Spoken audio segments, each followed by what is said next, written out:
In this video, I want to talk about God's promises. Um, so awesome because God has made so many amazing promises to us in His Word, and that is so awesome. And so I feel it's important that we learn about God's promises, learn about what He has promised to us, and I want to look at a story. I want us to look at a story today from Second Kings, and it talks about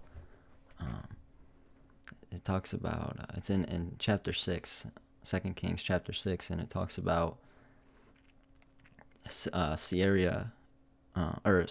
Syria. It's besieging. Syria besieges Samaria in famine, and so they were experiencing. Samaria was experiencing famine at this time, and the king of Syria gathered his army to go and besiege Samaria. The king of Syria gathered his army to go and besiege Samaria, so they gathered around. That just means like they gathered around the city because they wanted to take. They either were going to attack it and take it, or they wanted Syria to surrender. So the awesome thing about this story is that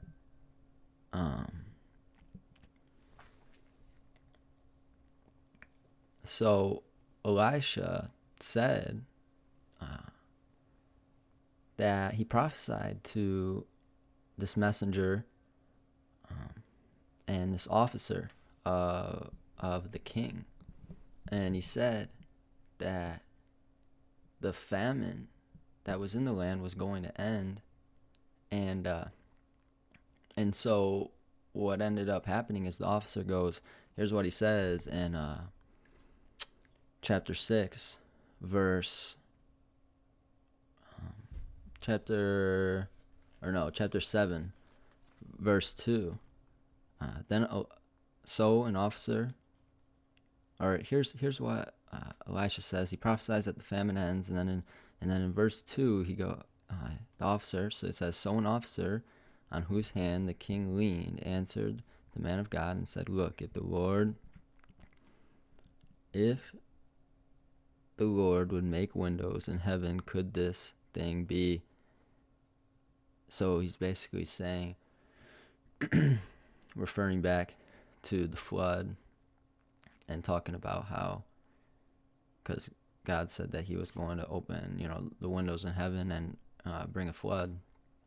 And so what this guy's saying here is that even if the Lord did do something miraculous and He rained bread down from heaven, He goes, could this thing be? Look, if the Lord would make windows in heaven, could this thing be? So even if the Lord did something like that, he wouldn't believe it. He wouldn't believe he wouldn't believe the Lord would do that. Even if He would do that, he still doesn't believe. And so he doesn't believe it would happen. And so then Elisha says back to me, goes, in fact, you shall see it with your eyes, but you shall not eat of it. So later in chapter 7, Elisha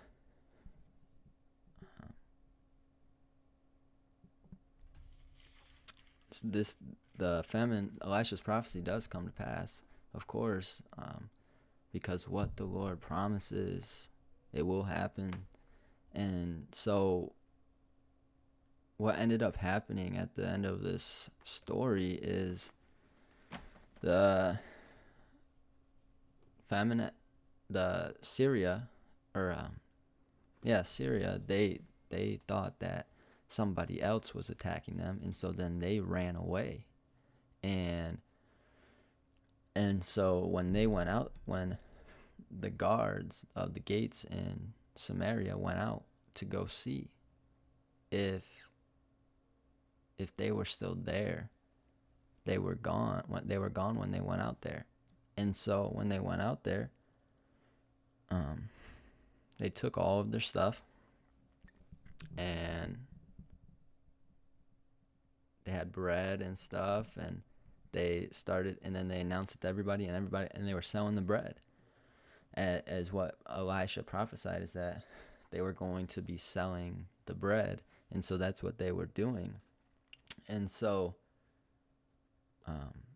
the officer of the king of Israel, he was set up at the gate. That's where he was positioned, was at the gate, which is where people had to go past the gate to get the bread. And so he ended up being trampled and he died. And so this just shows, I don't know why we would want to doubt God's promises anyways, because his promises are so wonderful. And it would be foolish of us to not to take him at his word. And so I just want to encourage you, take God up at his word on all of his promises. And God shows us here, just like this guy, God said it's still going to happen. Even though you doubted it, it's still going to happen. And you're going to see it, but you're not going to be able to taste of it. And that's that's sad, and that's unfortunate. And so let's just not doubt God's promises, because there's no reason to. He wants to do something good for us, and we say, no, you're not going to do it. There's no reason for that. Let's just believe the Lord, because he has shown that he's faithful. He's shown to us that he does in his word and through our lives. He's shown that he does. He is a promise keeper.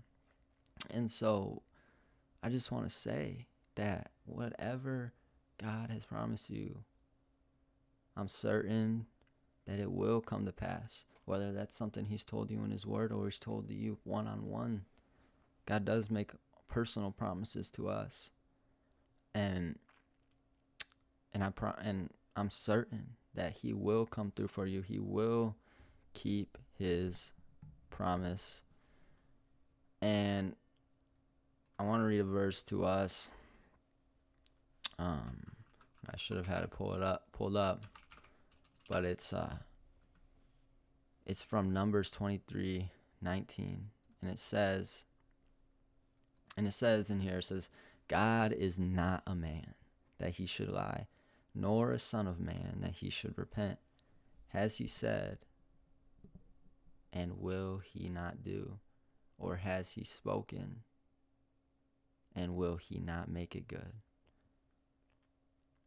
So he's saying here, God is not a man that he should lie, nor a son of man that he should repent. Has he said, and will he not do? Or has he spoken, and will he not make it good? The Lord is faithful. Whatever he says, he will do it. He will do it, and he is not a man, and he will not lie to us. And so this is just so awesome. And to know that God is God. He's not a man, and he's not a liar, and he's perfect. And so, yeah, I'm excited for all the things that God has promised us, and whether that's through his word or what he's promised to us one-on-one.